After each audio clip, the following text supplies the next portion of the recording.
uchun psixologiyadan ketmadim.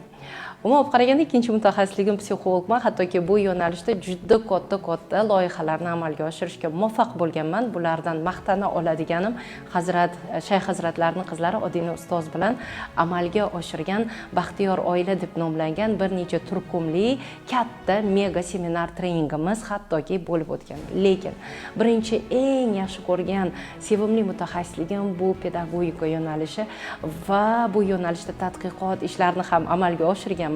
Aynan darslarda interaktiv, qiziqarli, samarali metodlarni qo'llash bo'yicha tadqiqot ishimni amalga oshirib dissertatsiya yoqlaganman va mana shu jarayonda interaktiv metodlarni darsda qo'llagan paytimda bu bolalarni ko'zini darsga yonishida, mavzuni mazza qilib o'zlashtirishiga, darsga xursand bo'lib kelib, qiziqib darsda o'tirishiga muvaffaq bo'lganimni ko'rganimda bu metodlarni men chekka qishloqlarga, o'qituvchilarga targ'ibot qila olishim kerak degan menda katta missiya paydo bo'lgan.